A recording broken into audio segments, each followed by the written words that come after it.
আসসালামু আলাইকুম। ইজি রান্নাঘরের পক্ষ থেকে সকলকে স্বাগতম। আজকে আমরা নিয়ে এসেছি একটি নতুন রেসিপি। যেহেতু রমজান মাস শেষ, রমজান মাসে বেসনের ব্যবহারটা অনেক বেশি হয়। তো বেঁচে যাওয়া বেসন আমাদের অনেকেরই রয়ে গেছে। তো বেসনটাকে আমরা কিভাবে কাজে লাগাতে পারি, সেরকমই একটা রেসিপি আপনাদের সাথে শেয়ার করব। তো এটা করার জন্য আমাদের কয়েকটা উপকরণ লাগবে, সেগুলো আপনাদের সাথে শেয়ার করছি। আসলে রমজান মাসে তো আমাদের বেসনের ব্যবহারটা অনেক রকম হয়ে থাকে। তো এটা করার জন্য আমাদের লাগবে লিকুইড দুধ। শুরুতে আমি একটা প্যান বসিয়ে দিলাম। তার মধ্যে দিয়ে দিলাম লিকুইড দুধ। দুধটাকে আমি একটু গরম করে নিব। দিয়ে দিচ্ছি আমি তার মধ্যে একটু লবণ। এখানে 1/2 চা চামচ পরিমাণ বা তার থেকে একটু কম দিতে পারেন। এড করে দিলাম আমি 1 কাপ পরিমাণ চিনি। এখন এটাকে খুব ভালোভাবে নাড়তে হবে। দুধটাকে আমি আগে জাল দিয়ে ঘন করে নিয়েছিলাম। তো এখন আমরা একটা শিরার মতো তৈরি করে নিব।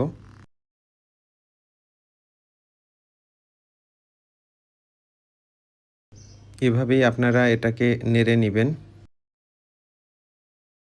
বেসনের কিন্তু অনেক উপকারিতা রয়েছে। অনেকে রূপচর্চায়ও বেসন ব্যবহার করেন। তো আমি বেসনটাকে এখন একটু চেলে নিব। কারণ বেসনের মধ্যে দানা, দানা একটা ভাব থাকে। সে দানা ভাবটাকে আমি সরিয়ে নেয়ার জন্যই চেলে নিচ্ছি। এই যে দেখেন, কিছু দানা, দানা ভাব কিন্তু রয়ে গেছে। এটাকে আমি ব্যবহার করব না। এটাকে আমি ফেলে দিব। তো আমাদের দুধ এবং চিনির শিরাটা হয়ে গেল। চুলায় বসিয়ে দিলাম প্যান। তার মধ্যে দিয়ে দেব আমি ঘি। ঘিয়ের জায়গায় আপনারা কেউ চাইলে বাটার ব্যবহার করতে পারেন। তো আমি ঘি দিয়ে দিলাম। ঘিটা একটু গরম হয়ে আসলে আমি দিয়ে দেব বেসন। চেলে রাখা যে বেসনগুলো আছে সেগুলো দিয়েই আমি এখন খুব ভালোভাবে নেড়ে নিব।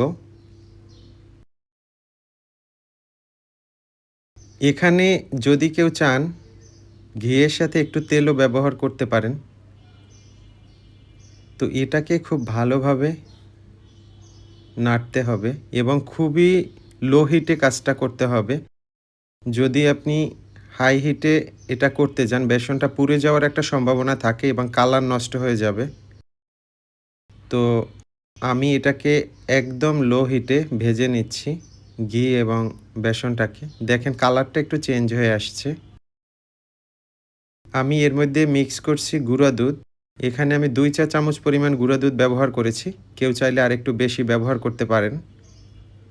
তো যেহেতু আমি লিকুইড দুধ ব্যবহার করছি, তো এখানে আমি গুঁড়া দুধ একটু কমই ব্যবহার করলাম। তো এটাও লো হিটেই ভেজে নিতে হবে, না হলে পুড়ে যাওয়ার একটা সম্ভাবনা থাকে।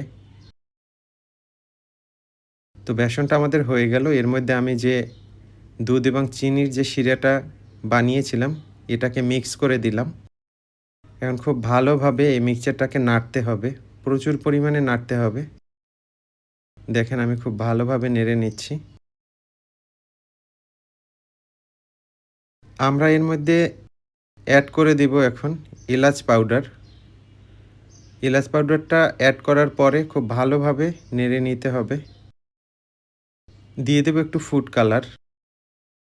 এখানে আমি পানির সাথে একটু ফুড কালার মিশিয়ে ব্যবহার করছি, জর্দার রং যেটা। যেহেতু আমি এটা দিয়ে সন্দেশ বানাবো, তো একটু কালারফুল হলে ভালো লাগে। তো কেউ চাইলে ফুড কালারটা স্কিপ করতে পারেন। বেসনের কালারই বানিয়ে ফেলতে পারেন। তো আমি একটু ফুড কালার ব্যবহার করেছি। এখন এটাকে খুব ভালোভাবে নেড়ে নিব। এটার এখন একটা যে কালার আসছে মনে হচ্ছে যে তাল, আমরা যে তাল যে রান্না করি সেরকমই একটা কালার আসছে। এবং খেয়াল রাখতে হবে নিচে কড়াইতে যেন কোনোভাবে লেগে না যায়। আপনারা এটা ননস্টিকে করলে সবথেকে বেশি ভালো। আর এটা ননস্টিক না থাকলে আপনারা নরমাল কড়াইতেও করতে পারেন, কিন্তু নাড়তে হবে প্রচুর পরিমাণে। এই যে দেখেন আমাদের ডোটা কিন্তু মোটামুটি কমপ্লিট হয়ে আসছে। আমি কিন্তু এটাকে প্রচুর পরিমাণে নেড়েছি। সবটা হয়তো ভিডিওতে নেই। দেখেন এখন একটা ডোটা একটু শক্ত, শক্ত ভাব চলে আসছে। একদম কড়াই থেকে দেখেন উঠে যাচ্ছে। বেসন কিন্তু চুলের যত্নেও ব্যবহার করেন অনেকে। চুলে লাগিয়ে রাখেন অনেকে। তারপরে আবার ধুয়ে ফেলেন। বেসনের কিন্তু অনেক উপকারিতা রয়েছে। শর্করা রয়েছে প্রচুর পরিমাণে। আমি এই রেসিপিটা করছি বুটের ডালের বেসন দিয়ে। যেহেতু রমজান মাস শেষ, বেসন রয়ে গিয়েছিল। তো এখন আমি এটা এটা দিয়ে সন্দেশ বানিয়ে নেব। তো এই সন্দেশ বানানোর ক্ষেত্রে আপনারা যদি কারো কাছে ডাইস বা শাঁস থাকে, সেটা দিয়ে খুব ডিজাইন করে বানাতে পারবেন। যেহেতু আমার কাছে ছিল না, আমি কাঁটা চামচ ব্যবহার করছি সন্দেশগুলো বানানোর জন্য। একটা ডিজাইন দেওয়ার চেষ্টা করছি। এভাবে করলেও কিন্তু দেখতে ভালো লাগে। আপনারা এটা এভাবেও করতে পারেন। দেখেন, মিষ্টির একটা শেপ আসছে। গোল করে নিয়ে তারপরে কাঁটা চামচ দিয়ে দেখেন আমি কিভাবে করছি ডিজাইনটা। এভাবে আপনারা করে নিতে পারেন। সাথে দিয়ে দিচ্ছি আমি কিশমিশ। আমি বাদামও ব্যবহার করব। আপনারা চাইলে এখানে বাদাম ব্যবহার করতে পারেন। তো মিষ্টি জিনিসের সাথে কিশমিশটা যায়, এজন্য আমি কিশমিশ ব্যবহার করছি। এই যে দেখেন, বানিয়ে নিলাম আমি সন্দেশগুলো। আর এটা যখন বানাচ্ছিলাম প্রচুর ঘ্রাণ ছিল। একটা মিষ্টির যে মিষ্টি বানানো হলে যে ঘ্রাণটা থাকে, যে ফ্লেভারটা হয় সেরকমেরই। দেখেন আমি বানিয়ে নিয়েছি অনেকগুলো। একটা আমি অনেক বড় বানিয়েছি। আপনারা কিন্তু চাইলে এটা বাসায় বানাতে পারেন, যেহেতু এখন বেসন রয়েছে সবার বাসায়। তো আমি এখানে দিয়ে দিচ্ছি পেস্তা বাদামের গুঁড়ো। বাদামগুলোকে আমি গুঁড়ো করে নিয়েছিলাম। এখন সেটাই ব্যবহার করছি।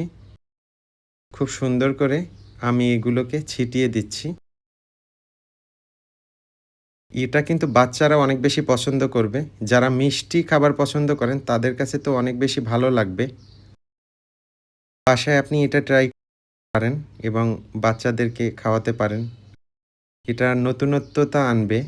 বিশেষ করে বেসনটাকে তো আমরা আলুর চপ, বেগুনি বা অন্যান্য চপের সাথে ব্যবহার করি। তো বেসনটাকে যদি এরকম একটা রূপ দেয়া যায়, আমার মনে হয় যে ভালো লাগবে। এই রেসিপিটার সমস্ত উপকরণগুলি ডেসক্রিপশন বক্সে পেয়ে যাবেন। ধন্যবাদ।